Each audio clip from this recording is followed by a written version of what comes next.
Hello guys, my name is Ralph Johnson and I'm here today with Todd Morgan. Ralph, how are you good to doing see today? you. Good. Doing great, thank you. He is the owner of Backbeat Photography, and how long has that been in business? Started Backbeat Photography in 2009, LLC'd it in 2010 to actually turn it into a business. Okay. A little history of the name Backbeat Photography comes from the fact I'm a drummer. I've played drums for over 30 years. Okay. And the backbeat is what the drummer provides in a great song. I knew I was going to be doing concert photography, so I wanted to come up with a name that kind of fused both my passion for drums, my passion for music, and my passion for photography, and created Backbeat Photography. Sounds great. My question for you is, we already went over this before the cameras came on, but what kind of camera do you own? I've got Sonys. I shoot Sony. I'm kind of the black sheep, if you will. Everybody with Nikon and Canon. Well, actually, Nikon uses Sony sensors. Yes, they do. Yes, they do.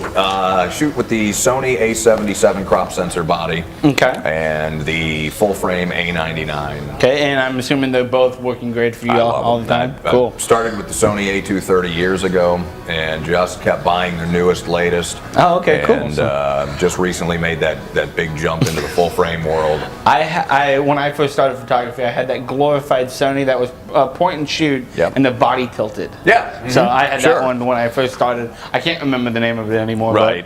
But, what is more important to you, the body or the glass that you have?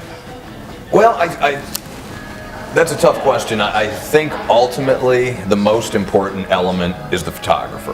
Okay. I really do. I mean, not everybody can afford a full frame. Not everybody can afford Carl Zeiss glass or their Nikon or Sony top of the line glass. So a great photograph, I think, is produced by a great photographer or Okay. a good eye. Gear becomes the secondary part of it. So what's more important as far as the gear goes? I really can't narrow that down because as I've now graduated into the full frame, I'm noticing a quality difference in my images. Okay. And now I'm starting to make that step up into a bit more of the professional line glass. And I shoot Sigma almost exclusively with the glass, Okay.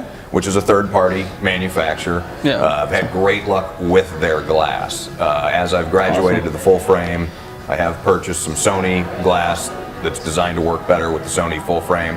I've noticed the difference. So Okay, so- I can't narrow it down. It's obviously great to have good quality glass, good quality body, but again, I think great photography boils down to the shooter.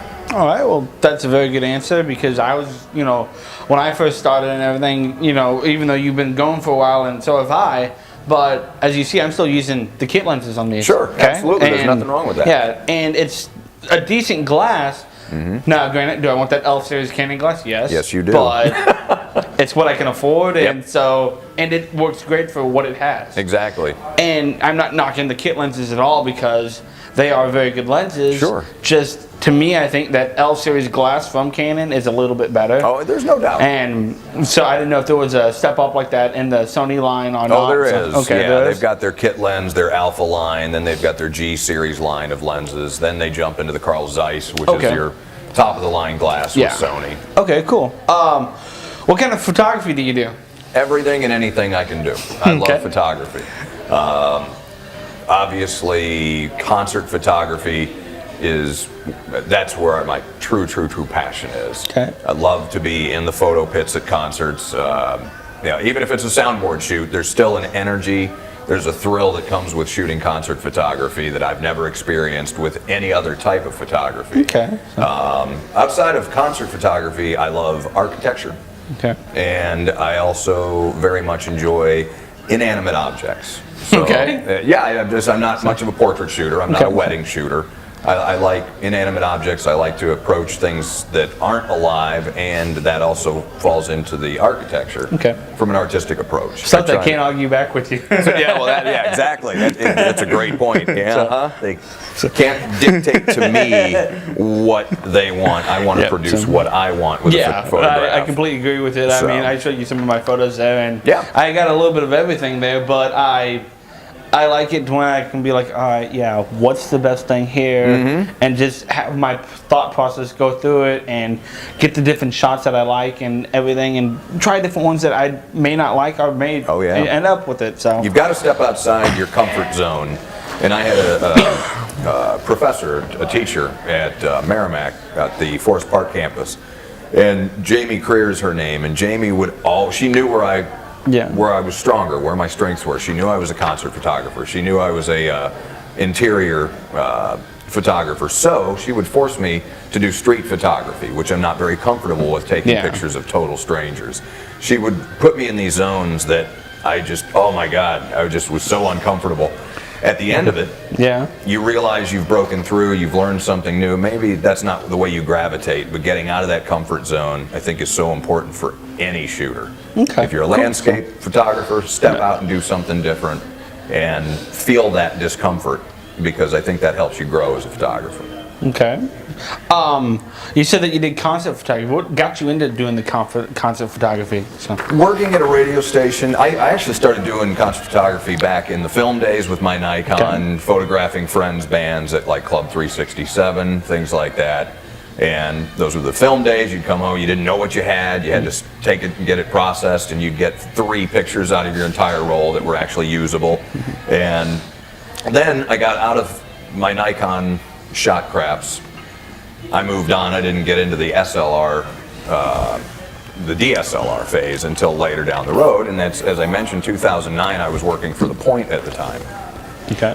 Bought my A230 Sony, and light bulb went off, and said, nobody's covering these shows that we have coming for the Point, for K-Sheet, for K-Hits. And I just started putting in, through our promotions department, photo pass requests to cover it for the media outlet. Well, 1, and then 2, and then 3, and before you know it, it just snowballed into doing upwards of 80, 90 bands a year. That's what I'm at about anywhere from 70 to 90 bands a year is what the pace has been. Okay, cool. And so that's how I fell into concert photography. The bulb just went off, no one was covering it, so I created that position of covering concerts at the radio station. It's always a good way to find a new spot and help out wherever you can. That's the thing that I like to do with, like I said, I worked at Brand Infinity Technologies, and with me, I've been there for a while, and all the newer people look up to me, and I'm like, oh, all right, we'll try this, try that. Sure. And give them pointers on what I've been through, through the trial and error and stuff. And so I, try to make them better as a photographer too. So. Absolutely. Congratulations on being one of the top 10 in the RFT. Thank you. So for concert photography. So I hope you get it. Thank you very much. I really appreciate that. There's some great photographers on that list. Yeah, there are some great photographers in there. I've already went on this a little bit, but what do you enjoy shooting other than concert photography? I know you did that mansion the one day, and that McPike Mansion. Yeah, the McPike Mansion, and that was a very nice shot list that you had there and everything you did. So. Yeah, I love abandoned spaces. As I mentioned, I like interior photography, I like architectural photography, and some of my favorite architecture is the stuff that's been dilapidated, that's been destroyed, the time and the elements have just taken their toll on. You mentioned the McPike Mansion, which is in Alton. It's considered one of the most haunted locations on Earth. It's in the 10 most haunted according to the Travel Channel. And we got in there, and I see beauty in decay, and I do. I love it, and I like to shoot HDR, and as an HDR shooter as well, detail, all that destruction, peeling paint, broken wood, broken glass is detail. And being an HDR shooter, almost the more dilapidated it is, the better. Yeah. And that house was literally falling in on itself, and it just had some great rooms, a great history. The Sun Theater is another one that photographed. That was very nice too. So back in December last year, was completely falling apart. It was at the roof was gone. The stage had collapsed through. And to me, it was just this amazing, beautiful building. I'm glad I captured it, because now they're restoring it. They're going to reopen it. They're getting ready to restore it now. Restoration by the Lawrence Group. And I was in there about 2 weeks ago, and the plaster inside the building is being completely redone right now by Wommel Plastering. And Steve Foster, who owns Wommel Plastering, his great-grandfather did the original plaster work 101 years ago. Oh, wow. Now, he is in there with his company using the exact same techniques that they used and restoring it all to its original form. I was in there, and they've got the plaster work done, and it's mind-blowing how beautiful That's awesome. it is. Yeah, it is awesome. There's a building over in East St. Louis that I want to photograph that's halfway falling down. You want to go right now? Yeah, well, I would recommend you find a buddy to do that, because I've done a few other abandoned buildings in town, some that are gone now. The Powell Square building Oh yeah, And- that was a nice building. Yeah, Yeah, it was awesome. It was just covered in graffiti. It literally had a tent city on the first floor of homeless folks that lived in there. Oh wow. And when Sam, another photographer, and I went in there, I was glad I had a buddy with me. Yeah. It's always good to have a little backup. We were treated fine in there. There was no problems. But when you're going into vacant buildings in St. Louis, Yeah. I would recommend you don't do it alone. Is there a photo that you've ever done that you're particularly proud of doing? I've got a few that I'm very proud of. I would have to say the one I'm most proud of right now is the one that got printed in the new Black Sabbath DVD. Okay, cool. And that was huge for me. I've been a fan of Black Sabbath my whole life. I went to Indianapolis to photograph Black cool. Sabbath because a friend of mine, Terry Welty, is the bass tech for Geezer Butler. He invited me up to photograph the show. I did that. We had this amazing backstage experience. The whole night was just incredible. Cool. Then to top it all off, Terry forwarded my photos up to Sharon Osbourne and to Gloria Butler, Geezer's wife. And before I knew it, I was being contacted by the band That's cool. to have one of the photographs used in the DVD. So my name's in the liner notes of the new Black Sabbath DVD. Nice. My photo's in there. You know, they got the photo credit. I'm you know, this little tiny bit of Black Sabbath history, and I'll take it. So right now, that's probably the photo I'm most proud of at the moment. But Okay, cool. you know, that's the thing. I've had a few throughout my career as a photographer that, and you know this, you've experienced this. All of a sudden there's that one that it's a standout. Yeah. People are talking about it. You're real proud of it, and then all you kind of work to get that next one. Right. And like for example, I was at the stadium, and it was just the day that I happened to go to the game, not work it, and so I brought my camera with me. It's just what I do. I bring my camera with me everywhere I go. Yeah, me too. And it just happened to be just a typical sunset picture with them playing ball. Okay. Well, I showed it to the one lady. She's like, "I want a copy of that." Okay. And so I made a copy of it. I'm like, fine, whatever. It ended up being that like 80 people that work there have a picture of that photo now. Yeah, so it's like, exactly. okay, It ends up on people's walls, yeah, you know, and yeah, that to me, those are those little crowning achievements in your career that I don't know motivate you to get to the next one. Yeah, and but as a photographer, I'm always critiquing my work as I'm I'm the worst critic of my own work. Of course you are, right. Like, for example, when I started doing photography, I'm like, yeah, whatever. I ain't no good. I'm just Joe Schmo down the street, whatever, playing with the camera. Well, finally, my sister told me, enter this into a contest, and so I did her county fair. And I ended up winning like 8 out of 10 medals there, and I'm like, all right, cool. That's awesome. Ribbons, and so I tried mine, won 6 more, and I'm like, all right, I might be all right. Yeah. So then I might started. have an eye here. Yeah. So then I started my stuff and everything. Yeah. So I'm like, all right, cool. So, other than your camera, what is the most important piece of equipment that you have? That's a good question. Boy, yeah, so many tricks in the bag. The tripod. The tripod? Yeah, I think the tripod would be it. Because again, doing interior space, which is often HDR, anywhere 5 bracketed photographs, oftentimes timed exposures. I couldn't get the detail that I get on my interiors without a tripod. So, What did you use for your HDR software? Photomatic Pro. Photomatic Pro. Yeah, Okay. that's Cool. my starting point, and then Awesome. I dump it into Photoshop, and then I use some plugins, additional Okay, cool. plugins to work on my edits.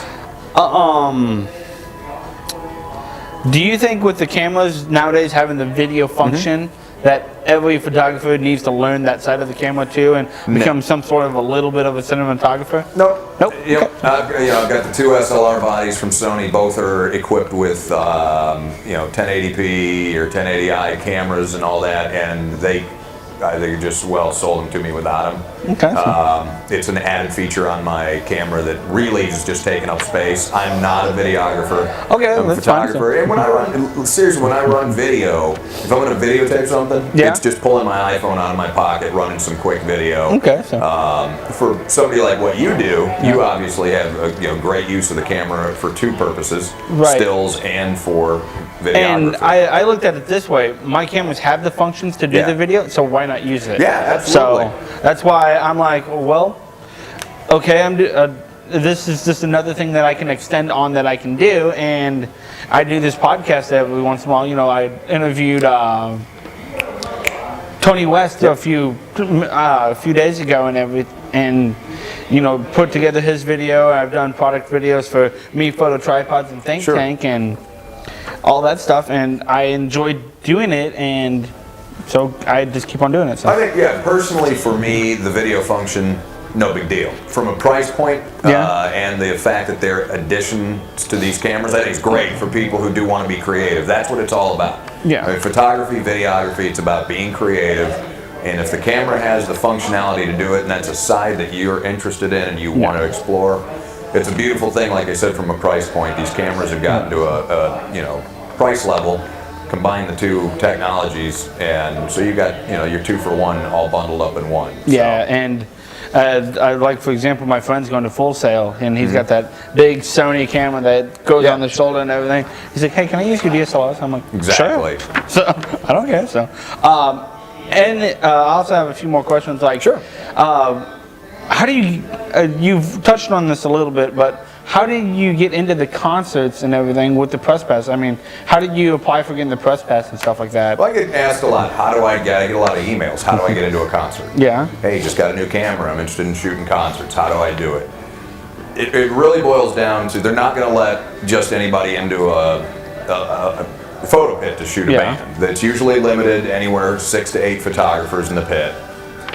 The people that are getting the passes, myself included, are shooting for media outlets. Okay. So you've got your Post-Dispatch, your RFT, your radio stations that are doing coverage, Playback STL. And then from there, you've got some bloggers who occasionally get into the pit as well. The bloggers are usually the last on the list to receive passes. But the bottom line is, if you want to shoot concerts, if you want to get into the pit, you've got to shoot for a viable media outlet. Okay. And obviously for KPNT, for K-She, for K-Hits, those are viable outlets. We play the music. Yeah. We can reinforce that with photographs on our website. Same with Post-Dispatch, RFT being massive media outlets. And so anybody who wants to get in the pits, definitely need a media outlet. And you'll learn this once you get there. You're going to need the gear for it too. Yes. You're going to need fast glass. Your kit lenses aren't going to cut it when you're at Pops or if you're at the pageant shooting a show. You've got to have speed. You've got to have fast glass. Now, do you have a nifty 50? Oh, well, I've got, actually, with full frame, I have a 35 millimeter, true 35 millimeter 1.4 that I just got from Sigma. What I was shooting, my real go-to lens in the pit on my crop sensor body, on the 877, was a 30 millimeter Sigma 1.4. Okay. 30 millimeter on my Sony is 45 millimeter because of the crop sensor ratio. It gives me a real nice wide angle. I can capture guitar players without having to lay on the ground.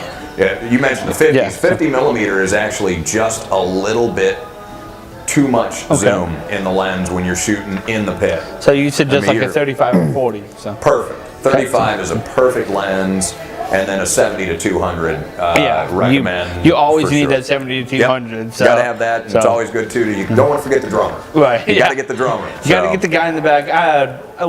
Once there was a time that I went to the Chili Cook-Off in Bravo, and I did the concert photography for the Smash Band. Yeah. So, and I just gave them the photos and stuff like that, and I had a good time. And they're like, a picture that we don't get all the time is a picture of the audience. Oh yeah. I'm like, okay, well. Yeah. Can I go on stage? Yeah. So I took some photos of the audience for them too. And sure. Stuff, so. Yeah, get behind the musician and get that audience and out there in front of them. Yeah, those are great. I've snuck on stage for a few of those myself.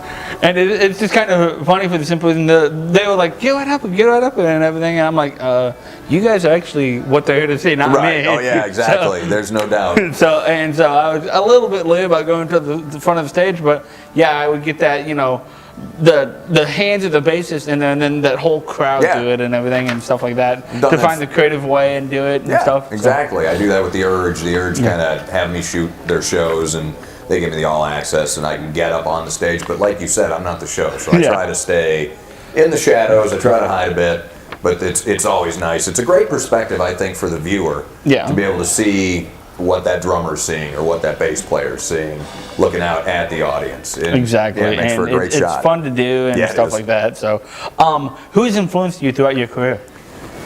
I would, it's funny, I'm not a photographer who can rail off names of a bunch of famous photographers who have influenced me.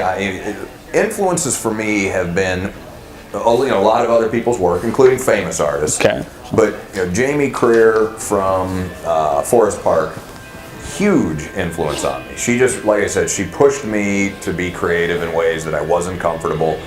stepping out of that comfort zone taught me so much. So Jamie Creer is a huge inspiration to me. Not necessarily looking at her work and going, oh, I want to recreate what she does. She was an influence in the fact that she was such a motivator for me.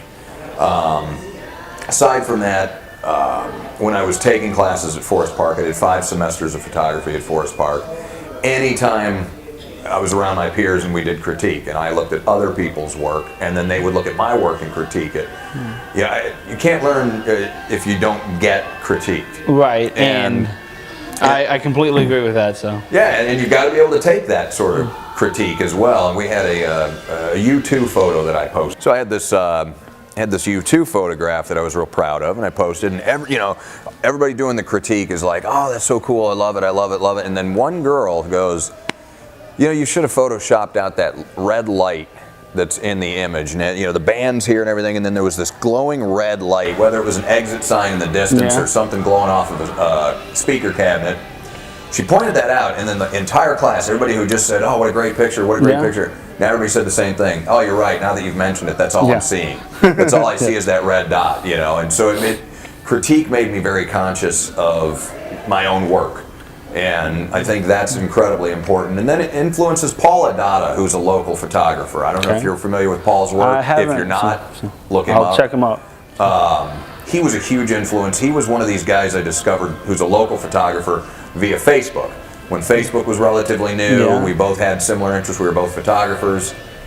I would see his work and go, oh my God, that's amazing. I was like, I need to step my level up. I want to be able to photograph like Paul Adata. And like I said, you don't want to copy. You got to find your own style. And I never became Paul. You know what I mean? And if I found myself doing that, I'd pull back because you've got to find your own way. But Paul was a big influence on me locally. Kenny Williamson, another great concert photographer here, who I've known for a very long time. My peers in the pit, Todd Oyoung's another great photographer. Anybody who's interested in concert photography, Todd Oyoung has a website, ishootshows.com. Okay. He gives information on how to shoot a concert, where your ISO level should be, where your f-stop should be, awesome. all that sort of thing. So great pointers on his website. So I learned a lot from him, not only reading his information that he shared openly, but also looking at his photographs. Yeah. And then Terry Lewis, who was a photographer at Pops. When I shot my first concert, I had nothing. I came home with nothing. Oh, wow. Yeah, it was all blur. I'd just gotten the new Sony, and I shot in auto because I didn't know what the hell I was doing, and I came home with all blurs, and I didn't understand how to shoot a concert. My next show was at Pops, and I came home with 5 or 6 usable photos. I started to learn. Terry Lewis, who was the photographer at Pops, I started asking him questions, and he was free and open and cool about sharing the info. He wasn't guarded and protected. And I thought, wow, what a great guy to just offer up everything I wanted to know. And so I learned a ton from him. That was the next show I shot. I was like, oh my God, I got 25 shots I can use. You know what I mean? It's like, yes. Yeah, exactly. I'm learning something. And that was all because of, Terry being willing to share information, Todd Oyoung willing to share information. Never forgot that. So that's what I try to do with people now. If you ask, I'll tell you. I'm not going to guard any right. techniques. I mean, I'm not going to be doing this forever. I know that. Right. Eventually I'm going to die. Everybody does. And I would like still the progression of photography, throughout this area. If I can give a little bit of that information, well, then I'll be more than happy to do it. Yeah, you got to pass it on. You got to pay it forward. And I look at it this way, I'm doing this as a business, but there's that guy out there doing it as an amateur that may become a business and may become a competitor with me even, but then that's just also saying that I'm, giving them the correct information and he is succeeding through it. So I welcome competition. I welcome anybody who can push me to be better. Right. It's a good thing. Yeah, it's a good thing. That's the beauty of competition. Yep. So. Yeah. As a final thing, is there any, any budding photographers out there, anything that you would say to them? So. I would say, for the most part, like I just said, share information. Don't be guarded with your information. I've had the pleasure, if you will, of shooting some sporting events, and I've been in that pool with the sports photographer. Then I've been to the concerts, and I've been in that pool of the concert photographer. And I got to tell you, man, the concert photographer, at least in this market, is a far more generous, polite, fun to be around group of guys than the sports guys. I know a lot of them personally. I know they're good dudes. Yes. But it took me a while to get to know them. Yeah. And it took me a while for those guys to kind of like let me in that bubble. Whereas concert photography was like, come on in, man, you know. The more the merrier. And yeah, and you know what? Maybe it's because we're in a less, I mean, it's a competitive field. A lot of people want in that pit. But I think the sports photographers, they're protecting much more of a financial interest because they're shooting for USA Today or Getty Images or whatever it might be. I understand when they see a fresh face that scene is a bit guarded. Yeah, exactly. Whereas in the concert photography, you're already in the pit. You're shooting for your medium or whoever that media outlet might be. You see a new face and man, you shake their hand, you slap them on the back, ask them who they're shooting for, and you go from there and hope you'll see them again. You know. And it's another thing. The concert photography that we have here is all local people. Absolutely. Where some of the people that shoot for Getty are from New York and wherever, and they're like, "Yeah, I'm just doing this to do it." Yeah. So I've seen plenty of the larger media outlets like USA Today and Getty and stuff like that at the All-Star game when I go there and stuff like that, and they're just there to do it, and that's it. Yeah. Okay. Well, they have a job. Right. They have a job, and so do I. But I also like to have fun at the job. Absolutely. Okay. I mean, because if you don't have fun at it, what's the purpose of doing it? Well, it becomes a job, and that's why I don't do weddings. When photography for me becomes a job, it's lost its joy. And I shoot because I can get away from the day-to-day stress of a regular job. When I go behind the camera and I frame what I want to live, what I want to exist, what I want to see as the world I want to exist in at that moment. I'm behind the camera to get away from the day-to-day BS. And when it becomes a job that becomes BS, then I want out and I no longer enjoy it. Right, so, and that's the whole key thing to everything with photography. If it's too much stress on you, don't do it. Any artistic outlet. Right. You know, people do art to... Very good, any artistic. Yeah, exactly. I mean, you do art to express. You typically want to express as a means of just kind of getting it off, getting it out. It's your way to escape. So that's why I rarely do a lot of paid gigs because paid gigs now somebody's pointing at me and saying, I want this you shot. got to do it like this and that. So, get away. It's not the way I want to do it. I approach it as an art. I want to keep it that way so that I continue to love it. You know, as you mentioned, you leave your house with the camera because you never know what you're going to see. You never know what event's going to take place. And to have that camera with you and get the shot, whatever it was you saw, you know, you see it like nobody else does. Right, and everyone sees it differently too. Like, for example, there was this one day that I was down on City Garden, and there was just a whole line of food trucks right there. Okay? People were ordering food and stuff like that. I'm like, dude, that's freaking awesome. Click, click. You never know what your eye's going to see. And you never know when that shot that's going to be the next great shot for you is going to come up either. Exactly. No, like, for example, we're here at the Flying Saucer, and this is a beautiful building. Yes, and there's plenty of places, and this is part of the old couple station. And this whole place is, and it's a very nice place. They've kept it kind of their way, but also kept it old. And it's a nice blend of both. Yes, it is. So. Yeah, it's. But to go back to your question, what would I say to photographers out there? Just be good to the other photographers. Be good to people, but be good to other photographers. You know, offer up advice when somebody asks for advice. You don't need to guard everything that you've got because if you're good, you're gonna be fine. You're gonna keep your job with Getty, with USA Today, or whatever it might be. And don't be so threatened. Just enjoy what you do. Share the knowledge with people who are up and coming. And just keep paying it forward. That's what I would say to other photographers out there. Awesome. So, we've gone through all the questions. It's been good having you and Yeah, everything. thank you. So, I appreciate the invite. I'm also going to put a link on this website to backbeatphotography.com. Appreciate it. Thank you. And also, I'd like to thank Me Photo Tripods for helping us out with the tripods today and everything that I have here. That's a very good company. If you want to go check it out, I'll put their website down at the bottom. And if you type in RJP, you'll get a discount on Me Photo's website. I can speak for Me Photo. I've got Me Photo tripods myself. They're awesome. Yep. And that's it. Have a good day. Peace out. Bye.